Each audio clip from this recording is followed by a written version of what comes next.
जय हिंद दोस्तों, आज का वीडियो में आज का सेशन में आप लोग का स्वागत है। आज हम लोग carriage repair workshop Mancheswar east coast railway का JE departmental question paper solve करेंगे, जो कि 21 मार्च 2021 को कंडक्ट हुआ था। तो चलिए फ्रेंड्स, सेशन को शुरू करते हैं। आप लोग भी रेडी हो जाइए।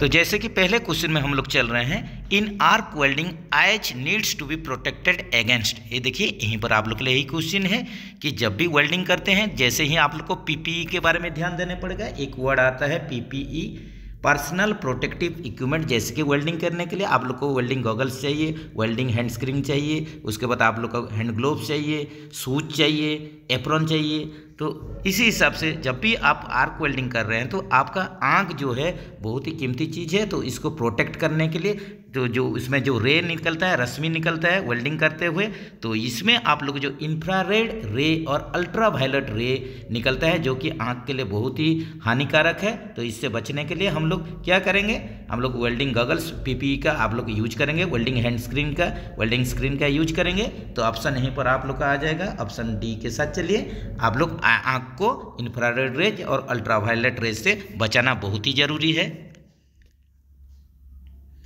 The material used for coating the electrode is called. जो भी आप लोग का जो कोटिंग यूज होता है, आप लोग का एक रॉड के ऊपर कोटिंग यूज होता है, जिसको कि हम लोग बराबर हम लोग देख रहे हैं वेल्डिंग में। आप लोग इलेक्ट्रोड देखे ही होंगे, उसका ऊपर जो कोटिंग मेटल रॉड के ऊपर, बेयर खाली मेटल रॉड के ऊपर आप लोग का जो एक कोटिंग रहता है, उसको फ्लक्स बोल के बोला जाता है। याद रखिए, ऑप्शन डी के साथ चलिए।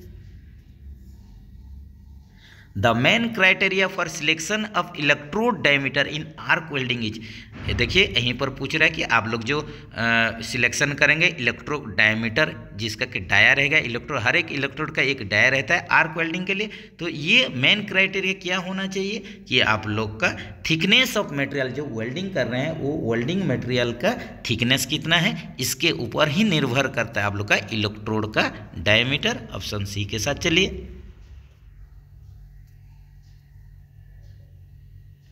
In arc welding process the current value is decided by. जब भी आर्क वेल्डिंग करेंगे तो इसमें करंट आप लोग को सेट करना पड़ेगा। तो ये करंट वैल्यू आप लोग का कैसे डिसाइड होता है, कैसे निष्पत्ति किया जाता है कि आप लोग का कितना इसमें करंट चाहिए। तो ये आप लोग का मेनली डिसाइड करता है साइज ऑफ इलेक्ट्रोड, इलेक्ट्रोड का साइज कितना है, उसी हिसाब से ही आप लोग करंट सेटिंग कीजिए, उसके बाद ही आप लोग वेल्डिंग शुरू कीजिए। Distortion in welding occur due to. देखिए, जब भी हम लोग वेल्डिंग करते हैं तो उसमें जो डिस्टोरेशन आता है, तो इसके लिए पूछ रहा है कि आप लोग का कौन सा डिस्टोरेशन जो घटने के लिए कौन जिम्मेदार है। तो आप लोग देखिए, जो इसमें सही ऑप्शन हम लोग लेने का कोशिश करते हैं, जिसमें कि आप लोग इन प्रॉपर क्लैंपिंग मेथड, ये वेल्डिंग करते हुए जो डिस्टोरेशन आता है, दरार आता है, ये आप लोग का जो इम्प्रॉपर क्लैंपिंग मेथड्स होगा। अगर आप लोग जो क्लैंप यूज कर रहे हैं उसमें ठीक से केबल बढ़िया से उसमें टाइट होना है, प्रॉपर इसको जो प्रोसेस में किया जाना चाहिए वही प्रोसेस में होना चाहिए। अगर क्लैंपिंग अगर आप लोग का जो इलेक्ट्रोड होल्डर के साथ और आप लोग का जो आर्थिंग आप लोग केबल यूज करेंगे, ये जो आर्थिंग रखने के लिए आप लोग का केबल और आप लोग इलेक्ट्रोड होल्डर में जो केबल जाएगा, दोनों का क्लैंपिंग बढ़िया होना चाहिए, लूज नहीं होना चाहिए। तो इसमें आप लोग का क्या होगा, ये डिस्टोरेशन होगा नहीं। तो ऑप्शन बी के साथ चलिए। In which of the following types of flame oxygen is same proportion with acetylene. देखिए, आप लोग का जो ऑक्सी एसिटिलीन गैस आप लोग यूज करते हैं, उसमें आप लोग का जैसे कि जानते हैं 3 प्रकार का आप लोग का फ्लेम होता है। तो एक आप लोग का जैसे कि न्यूट्रल फ्लेम हो गया, ऑक्सीडाइजिंग फ्लेम हो गया, कार्बोराइजिंग फ्लेम हो गया।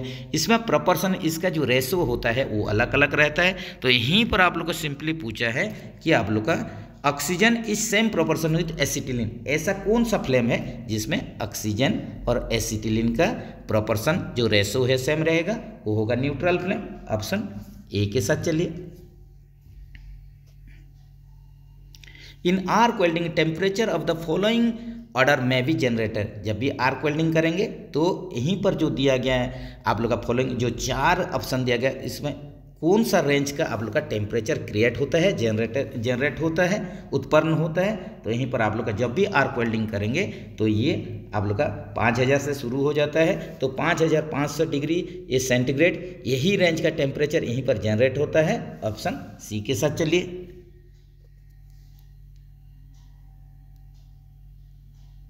Arc welding uses following electric supply. Arc welding करने के लिए आप लोग को एसी भी चाहिए, डीसी भी सप्लाई चाहिए, दोनों सप्लाई से ही आर्क वेल्डिंग हो सकता है। तो बोथ एसी एंड डीसी सही answer. Which flame is suitable for cutting operation. जब भी कटिंग ऑपरेशन करेंगे इसके लिए आप लोग का जो सुइटेबल आप लोग का फ्लेम है ये आप लोग का यूज किया जाता है ऑक्सीडाइजिंग फ्लेम। याद रखिए ऑक्सीडाइजिंग फ्लेम, जिसमें कि आप लोग का ये ऑक्सीडाइजिंग फ्लेम्स में नॉन फेरस आप लोग का नॉन फेरस मटेरियल जैसे कि ब्रास, ब्रोंज, कॉपर, इसका कटिंग किया जाता है। याद रखिए। तो हम लोग का जो सुइटेबल कटिंग ऑपरेशन के लिए जो सुइटेबल आप लोग का फ्लेम है वो ऑक्सीडाइजिंग फ्लेम है। हालांकि आप लोग का जो कार्बोराइजिंग फ्लेम है, ये देखिए ऑप्शन बी में दिया है कार्बोराइजिंग जो फ्लेम होता है इसमें एलॉय स्टील, एल्यूमिनियम एलॉय, इस सब भी हम लोग इसमें कटिंग कर सकते हैं। इसी हिसाब से न्यूट्रल फ्लेम में आप लोग low carbon steel, mild steel, ये सब आप लोग कटिंग ऑपरेशन कर सकते हैं। लेकिन यहीं पर मोस्ट सुइटेबल आप लोग का जो आंसर होगा कटिंग ऑपरेशन के लिए ऑक्सीडाइजिंग जो फ्लेम है यही बेहतर है। ऑप्शन ए के साथ चलिए। To resist rolling motion of coach the following is provided in LHB coach. Rolling motion को रजिस्ट करने के लिए आप लोग का यहीं पर कौन सा पार्ट्स आप लोग का यूज होता है एलएचबी कोच में, जो कि आप लोग का एंटी रोल बार होता है। बहुत ही सुपर हिट क्वेश्चन है, बार बार आ रहा है, इसको बढ़िया से आप लोग याद रखिए। तो आप लोग का रोलिंग मोशन को रजिस्ट करने के लिए एलएचबी कोच में एंटी रोल बार लगा हुआ रहता है। ऑप्शन आप लोग बी के साथ चलिए। LHB coach roof structure side wall end wall are made of. ये देखिए एलएचबी कोच में आप लोग का रूफ का स्ट्रक्चर हो गया, साइड वॉल, एंड वॉल, ये कौन सा मटेरियल से आप लोग का तैयार होता है? ये आप लोग का फेरिटिक स्टील से, फेरिटिक स्टेनलेस स्टील से आप लोग का ये तैयार होता है, जिसको कि हम लोग SS409M भी बोलते हैं। बहुत ही सुपरहिट क्वेश्चन, बढ़िया क्वेश्चन है, याद रखिए। LHB coach offers better passenger safety due to. ये देखिए एलएचबी कोच में आप लोग का बेटर पैसेंजर सेफ्टी क्या चीज़ के लिए मिलता है? ऑप्शन में चलते हैं। Use of fire retardant materials for furnishing. ये देखिए आप लोग का जो फायर रिटर्डेंट मटेरियल जिसमें आपका अग्निरोधी आग नहीं लगेगा, उसी मटेरियल का आप लोग का यूज किया जाता है। उसी हिसाब से सेकंड में चलते हैं। Provision of emergency openable Windows. ये देखिए यहीं पर बढ़िया आप लोग का इमरजेंसी विंडो ओपनेबल विंडो रहता है, इसका प्रोविजन रहता है। Vertically interlocked centre buffer coupler. ये देखिए जो आप लोग का सीबीसी यूज किया जाता है, ये आप लोग का वर्टिकली इंटरलॉक सीबीसी यूज किया जाता है, जैसे कि वर्टिकल ऑक्सीलेशन के चलते आप लोग का अनकपल ना हो, एक इसी का भी ध्यान दिया गया है। तो ऑप्शन आप लोग डी के साथ चलिए, ऑल ऑफ दिस हो जाएगा।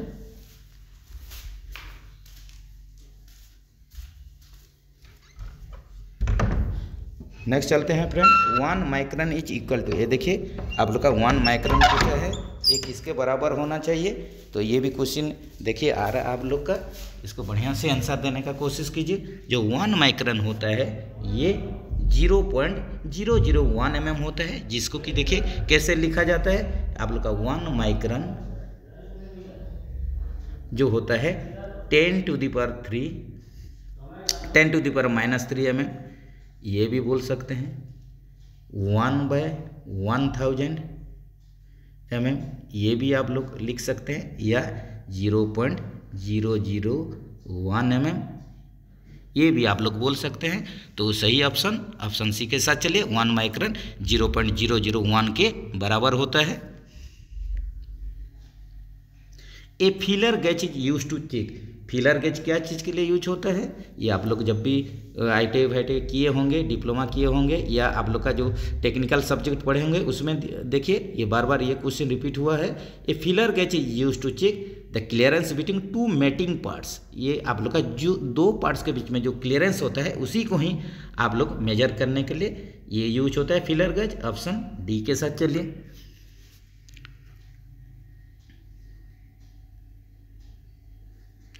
Which process is used for repairing of trucks and spokes driving wheels? ये देखिए यहीं पर आप लोग का जो प्रोसेस पूछा है कि क्या प्रोसेस पूछा है, रिपेयरिंग ऑफ ट्रैक्स को आप लोग रेलवे ट्रैक्स को रिपेयरिंग करेंगे, या स्पोक्स फॉर ड्राइविंग व्हील्स, इस चीज़ को आप लोग का रिपेयर्स करने के लिए, जोड़ने के लिए, जैसे कि आप लोग जानते हैं रेल जोड़ने के लिए आप लोग यूज करते हैं, जैसे कि इसमें केमिकल आप लोग का जलाया जाता है, जो जलाया जाके आप लोग का हीट क्रिएट किया जाता है, उसी हिसाब से आप लोग का यहीं पर क्या होता है, यही प्रोसेस में आप लोग रेल को जोड़ते हैं।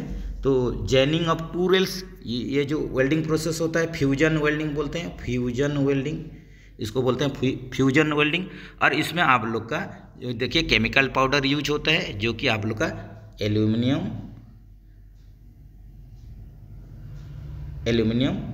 एंड आयरन ऑक्साइड पाउडर ये यूज होता है। ये केमिकल रिएक्शन होके आपका हीट क्रिएट होके ये फ्यूजन वेल्डिंग के माध्यम से दोनों रेल को जोड़ा जाता है। तो इसको हम लोग क्या बोलते हैं, इसको हम लोग थर्मिट वेल्डिंग बोलते हैं। ये आप लोग याद रखिए। ऑप्शन सी के साथ चलिए। LHB coaches have been provided with. LHB coach में कौन सा टाइप का आप लोग का कपलर लगता है, यहीं पर यही क्वेश्चन है। तो LHB कोच में AARS type tight lock centre buffer coupler use होता है, जो कि आप लोग का ऑप्शन देखिए ऑप्शन सी में है। What is the maximum limitation of leave not due granted on medical certificate during the entire service period. ये देखिए आप लोग का पूरे सर्विस काल में सर्विस पीरियड में यहीं पर पूछा है कि मैक्सिमम लिमिटेशन पूछा है। लीव नॉट ड्यू जो एक टाइप का आप लोग का जो लीव है, leave not types of leave में आप पढ़े होंगे। लीव नॉट ड्यू जो ग्रांटेड होता है, जो कि आप लोग का मेडिकल सर्टिफिकेट प्रोड्यूस करेंगे, इसका अगेंस्ट में इसको दिया जाता है। तो मैक्सिमम ये कितना ले सकते हैं, कितना दिया जा सकता है, तो यहीं पर ये हो जाएगा 360 डेज। इसको याद रखिए। ऑप्शन ए के साथ चलिए। What is the maximum period of leave on average pay at a time that railway assignment may be granted. ये देखिए यहीं पर लीव ऑन एवरेज पे पूछा है, तो यहीं पर LAP पूछा है आप लोग को, LAP के बारे में पूछा है। एट ए टाइम आप लोग कितना LAP ले सकते हैं, यहीं पर यही क्वेश्चन है, जो कि आप लोग का 180 डेज एक के साथ आप लोग का लीव ऑन एवरेज पे LAP ले सकते हैं। When no leave is admissible under any other rule, the leave granted is known as। जब भी किसी भी प्रकार आप लोग का छुट्टी नहीं रहेगा, तो किस प्रकार का छुट्टी आपको ग्रांट हो सकता है। When no leave is admissible under any rule, the leave granted is known as। ये क्या होता है, इसको हम लोग बोलते हैं एक्स्ट्रा ऑर्डिनरी लीव, जिसको कि हम लोग EOL बोलते हैं, EOL extraordinary leave. Option D के साथ चलिए। How many days of LHAP can be accumulated to an employ in his service life. ये देखिए पूरे सर्विस लाइफ में LHAP कितना जमा कर सकते हैं, जिसका कोई लिमिट नहीं रहता है, तो इसको हम लोग अनलिमिटेड बोल के बोलते हैं। लेकिन LAP होने से, लीव ऑन एवरेज पे होने से आप लोग का 300 दिन का लास्ट में आप लोग का रिटायरमेंट के टाइम में आप लोग का एनकेसमेंट होता है, तो 300 दिन आप लोग जमा कर सकते हैं LAP को। लेकिन LHAP के लिए ऐसा कुछ रोल नहीं है।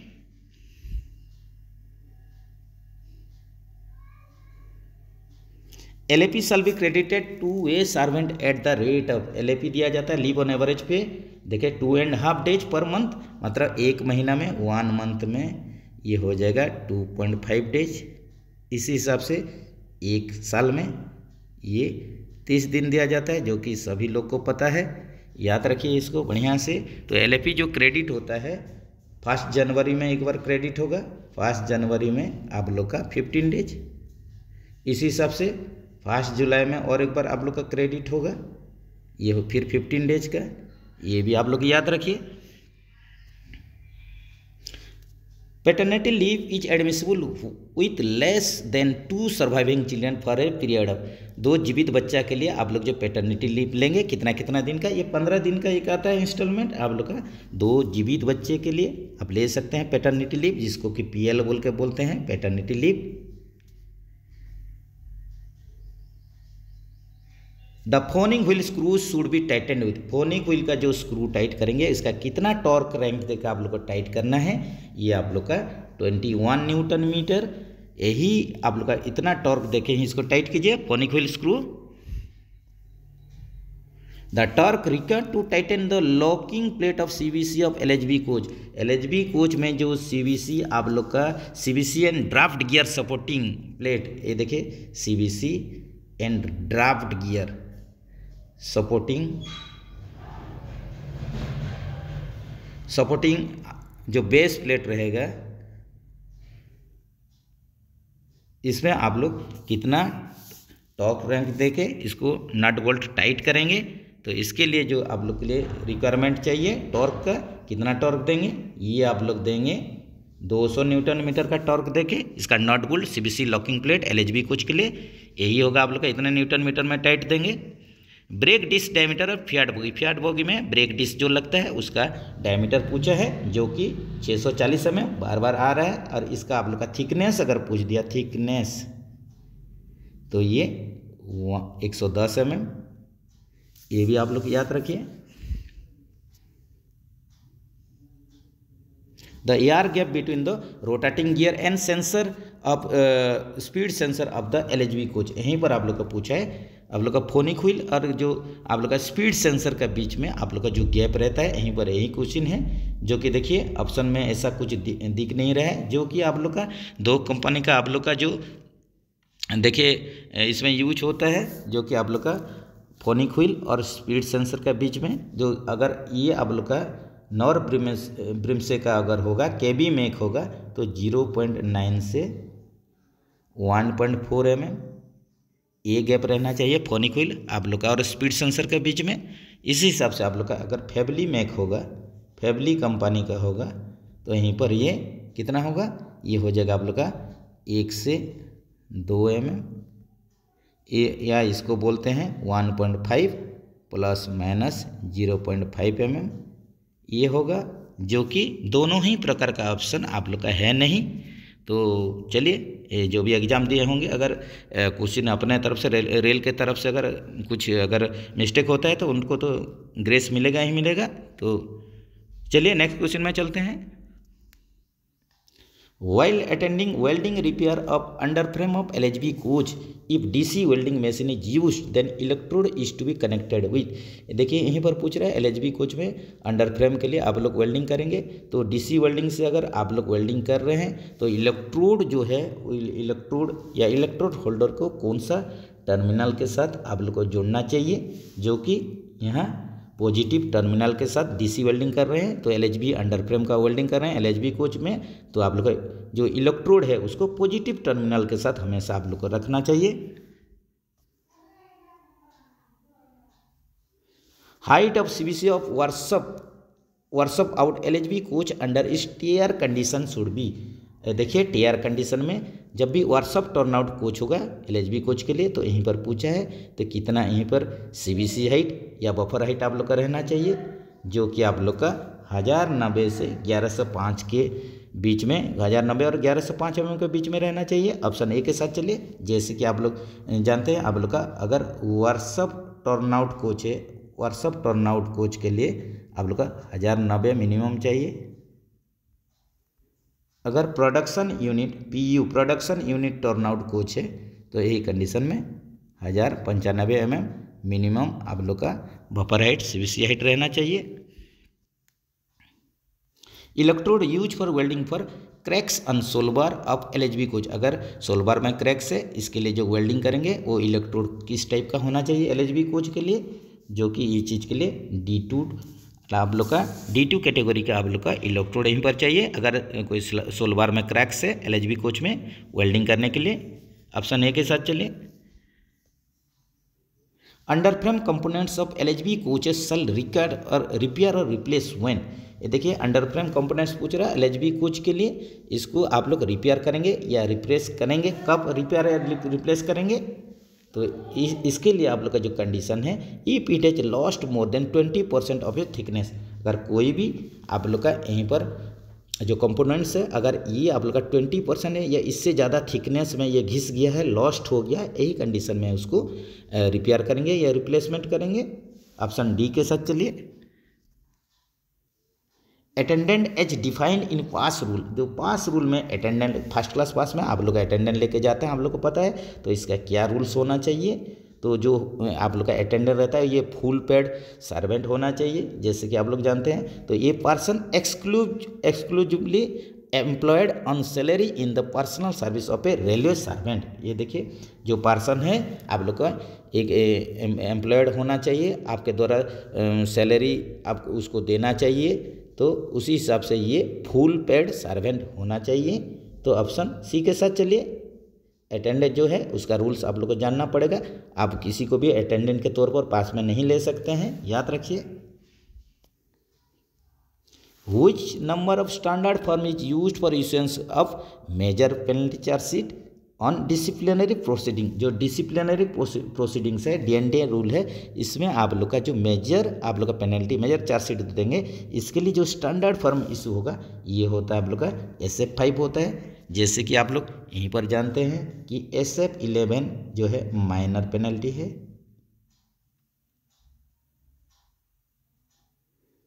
उसी हिसाब से SF5 मेजर है, मेजर पेनल्टी। उसी हिसाब से आप लोग ये देखिए यहीं पर आप लोग का जो SF5 डबल दे दिया है, तो चलिए यहीं पर आप लोग ऑप्शन जो मेजर पेनल्टी के साथ था, जो कि ऑप्शन आप लोग का बी होगा, याद रखिए।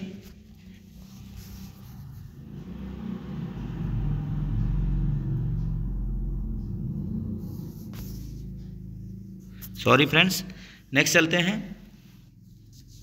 Where appointing authority are not available who should treated as appointing authority. यहीं पर पूछ रहे हैं अपॉइंटिंग अथॉरिटी अगर नहीं है तो यही कंडीशन में आप लोग का कौन यहीं पर नियुक्ति अधिकारी नहीं है। When appointing authority are not available who should be treated as appointing authority. अगर आप लोग का नियुक्ति अधिकारी प्राधिकारी नहीं रहते हैं, यही कंडीशन में कौन आप लोग का नियुक्ति ऑफिसर होंगे, अपॉइंटिंग अथॉरिटी होंगे। यहीं पर GM साहब जो होंगे, जनरल मैनेजर, यही आप लोग का अपॉइंटिंग अथॉरिटी हो जाएंगे।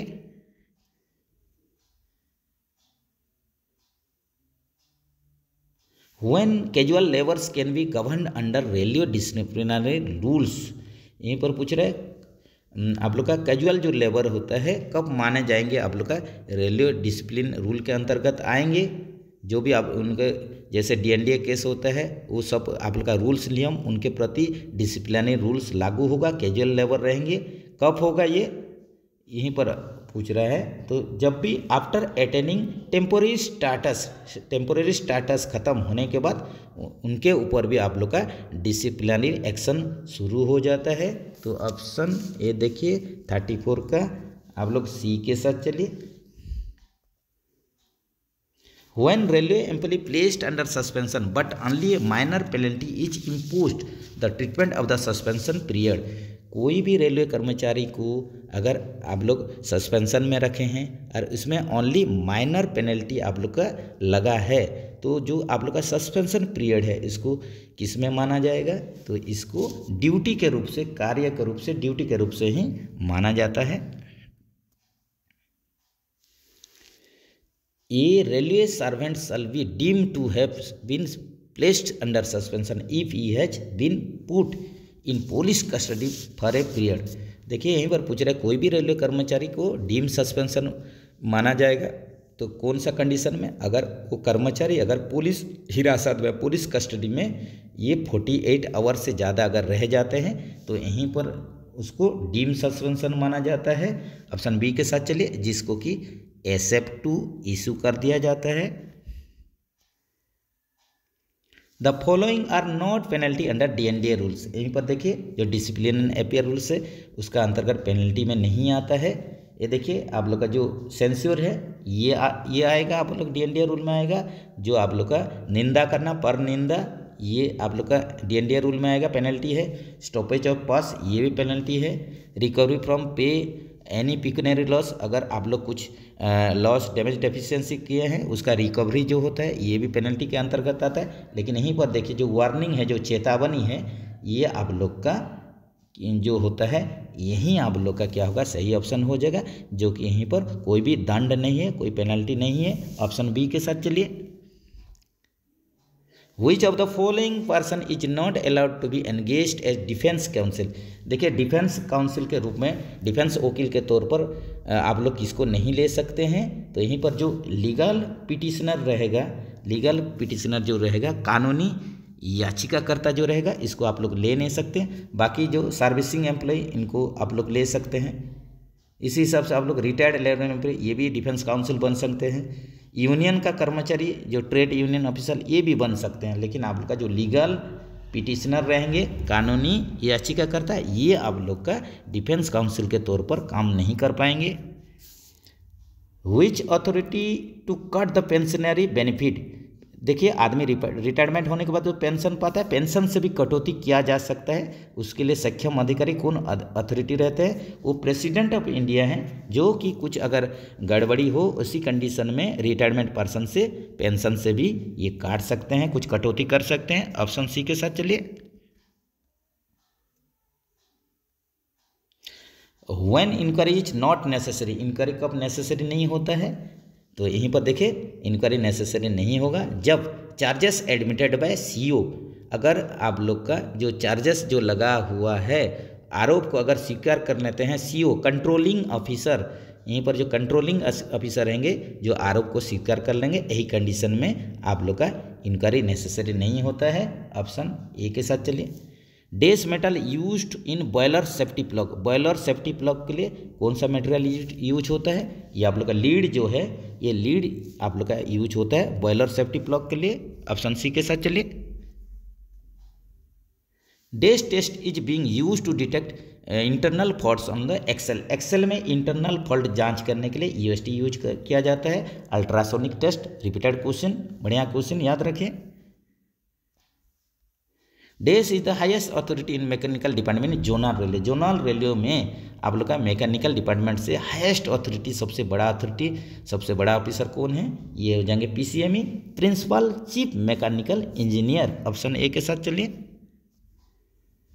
Dash hardness increase in case hardening, case hardening जो प्रोसेस है इसमें आप लोग का हार्डनेस इंक्रीज होता है। कौन सा आप लोग का dash hardness increase in the case hardening, case hardening increase करने के लिए आप लोग का एक्सटर्नल हार्डनेस इंक्रीज किया जाता है। उसी को जब भी कोई मेटल में एक्सटर्नल आप लोग का सरफेस, एक्सटर्नल आप लोग का सरफेस को हार्डनेस किया जाता है, उसको केस हार्डनिंग बोला जाता है। ऑप्शन ए के साथ चलिए। AAC is for dash item, देखिए यहीं पर जो AAC है इसका आप लोग का फुल फॉर्म क्या होता है, ये होता है एनुअल एवरेज कंजप्शन, ये होता है एनुअल एवरेज कंजप्शन, जो कि स्टॉक मटेरियल के लिए खाली होता है। आप लोग का एनुअल एवरेज कंजप्शन, इसका फुल फॉर्म होता है एनुअल एवरेज कंजप्शन, याद रखिए, जो कि स्टॉक आइटम के लिए होता है। Dash type of defects can be detect by DPT test, dry penetration test. DPT test में आप लोग क्या डिटेक्ट करते हैं, क्या जांच करते हैं, यहीं पर आप लोग का सरफेस में कोई क्रैक है तो DPT के माध्यम से हम लोग जानते हैं, याद रखिए। Machine use to manufacturing gear teeth, gear teeth आप लोग का बनाने के लिए, गियर टीथ काटने के लिए, बनाने के लिए गियर टीथ, तो इसके लिए मिलिंग मशीन यूज होता है, याद रखिए। ऑप्शन बी के साथ चलिए। POH of ICF coach is done at the interval of dash month, POH करते हैं ICF कोच के लिए जो कि 18 महीना में करते हैं। इसका भी कुछ जो डाटा है याद रखिए। अगर आप लोग का न्यूली बिल्ड कोच है, न्यू बिल्ड कोच है, तो इसमें फास्ट जो POH करेंगे ये कितना होगा, ये 24 मंथ हो जाएगा। और इसी हिसाब से सब्सिक्वेंट होगा, इसके बाद जो भी आप लोग का जो POH होगा, इसको कि सब्सिक्वेंट POH बोलते हैं, वो आप लोग का 18 मंथ में होगा। इसी हिसाब से आप लोग का आरओच देख लीजिए, रूटीन ओवरऑलिंग। ये रूटीन ओवरऑलिंग में फास्ट आप लोग का न्यू बिल्ड के लिए फास्ट जो होगा आरओच, ये कितना में होगा, ये 12 मंथ में होगा। उसके बाद जो सब्सिक्वेंट आप लोग का आरओच होगा रूटीन ओवरऑलिंग, ये 9 महीना में होगा, ये भी जरूर याद रखें। Minimum buffer height of a coach from rail level is dash. Minimum पूछा है, मिनिमम आप लोग का 1030 mm। अगर आप लोग का मैक्सिमम पूछने से ये हो जाएगा मैक्सिमम आप लोग का 1105 mm। Minimum flange thickness in own wheel profile is डेस्ट। WWP के लिए यहीं पर मिनिमम पूछा है, वन व्हील प्रोफाइल के लिए मिनिमम आप लोग का ये हो जाएगा 20 mm। याद रखिए, ऑप्शन डी के साथ चलिए। अगर आप लोग का मैक्सिमम पूछने से ये हो जाएगा 25 mm, जो कि वन व्हील प्रोफाइल के लिए है। रिपीटेड क्वेश्चन, बढ़िया क्वेश्चन, याद रखिए। Number of brake cylinders in one LHB coach, एक LHB कोच में 8 के संख्या में ब्रेक सिलेंडर लगता है, याद रखिए। जैसे कि आप लोग और भी डाटा देख सकते हैं ICF कोच में, जो कि BMBC boggy mounted brake cylinder system use होता है। इसमें 4 के संख्या में एक कोच में रहता है आप लोग का ब्रेक सिलेंडर BC। उसी हिसाब से गुड्स में अगर चलेंगे, वागन में या गुड्स में जिसमें BMBS सिस्टम यूज होगा, बॉगी माउंटेड ब्रेक सिस्टम, इसमें 2 के संख्या में BC रहेगा ब्रेक सिलेंडर। उसी हिसाब से अंडर फ्रेम माउंटेड, अगर अंडर फ्रेम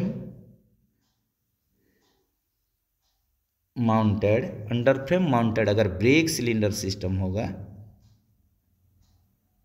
यही कंडीशन में एक वागन में 1 की संख्या में आप लोग का ब्रेक सिलेंडर रहेगा, ये भी जरूर याद रखें। SS2 schedule of LHB coach is done in the interval of days month. यहीं पर SS2 पूछा है, शॉप शेड्यूल 2 जो वर्कशॉप में होता है, तो इसके लिए पीरियोडिसिटी या इंटरवल कितना होता है SS2 के लिए 36 मंथ। इसका भी कुछ डाटा देख सकते हैं, जैसे कि शॉप शेड्यूल 1 जो SS1 बोलते हैं, ये आप लोग का 1.5 साल 1.5 ईयर या 18 मंथ या 6 लाख किलोमीटर इसमें होता है, यही पीरियोडिसिटी है। उस हिसाब से SS2 जो है, SS2 आप लोग का 3 साल या 36 मंथ या आप लोग का 12 लाख किलोमीटर, जो भी पहले होगा उसी हिसाब से होगा SS2। SS3 जो होता है सब शेड्यूल 3, ये आप लोग का 6 साल में होगा, या जिसको कि 72 मंथ 72 मंथ या 24 लाख किलोमीटर, जो भी पहले होगा यही कंडीशन में होता है। ये सब डाटा आप लोग याद रखिए। जो एक्स्ट्रा डाटा बीच बीच में आप लोग को रिपीट किया जाता है, ये भी बहुत वाइटल है, इंपॉर्टेंट है, इसको जरूर याद रखें। Axle load of AC coaches, देखिए आप लोग का एक्सेल लोड पूछा है AC कोच के लिए। अगर ये वाला आप लोग का देखिए, ये ICF के हिसाब से लेंगे तो ये 16.25 टन हो जाएगा। इसमें भी थोड़ा डाटा देख सकते हैं। जैसे ICF कोच के लिए आप लोग का AC कोच होगा 16.25 टन, नॉन AC होगा तो यही कंडीशन में 13 टन। लेकिन आप लोग का LHB कोच के लिए ये याद रखें, LHB कोच के लिए AC हो या नॉन AC हो, दोनों में 16.25 टन एक्सेल लोड होता है, ये जरूर याद रखें।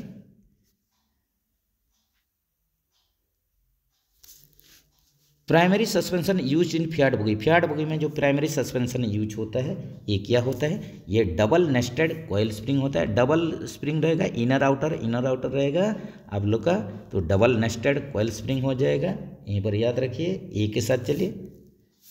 नेक्स्ट चलते हैं, coaching stock accident involving human life inquiry पे। अगर कोई भी कोचिंग स्टॉक का एक्सीडेंट होता है जिसमें कि जान माल नुकसान हो जाता है, आदमी मर जाता है, कैजुअलिटी हो जाता है, यही कंडीशन में इसका जो इंक्वायरी करते हैं CRS करते हैं, कमिश्नर ऑफ रेलवे सेफ्टी, याद रखिए कमिश्नर ऑफ रेलवे सेफ्टी, यही आप लोग का क्या करते हैं, ये एक्सीडेंट का इंक्वायरी करते हैं। कोचिंग एक्सीडेंट जिसमें कि कैजुअलिटी हो जाता है, आदमी मर जाते हैं, ह्यूमन लाइफ जो लॉस होता है, कमिश्नर ऑफ रेलवे सेफ्टी करते हैं, जो कि आप लोग का ये मिनिस्ट्री ऑफ सिविल एविएशन के अंडर काम करते हैं। मिनिस्ट्री ऑफ सिविल एविएशन, जिसको कि नागरिक उड्डयन मंत्रालय भी बोला जाता है, नागरिक उड्डयन मंत्रालय, इसके अंडर में ये काम करते हैं। तो चलिए फ्रेंड्स, अगर आप लोग को वीडियो मेरा प्रयास अच्छा लग रहा है तो ज़रूर आप लोग लाइक्स कीजिए, कहीं पर भी गलती हो रहा है तो कमेंट्स कीजिए। ऐसे ही जानकारी वीडियो के लिए चैनल के साथ बने रहिए। आप लोग को बीच बीच में जो डिपार्टमेंटल एग्जाम प्रिपरेशन के लिए देखिए, डेली 1-2 दिन के अंतराल में एक वीडियो आप लोग को पोस्ट हो रहा है, बढ़िया से वीडियो देखिए, समझने का कोशिश कीजिए। तो चलिए फ्रेंड्स, फिर मिलेंगे नेक्स्ट वीडियो में। नेक्स्ट वीडियो का इंतजार कीजिए। जय हिंद दोस्तों।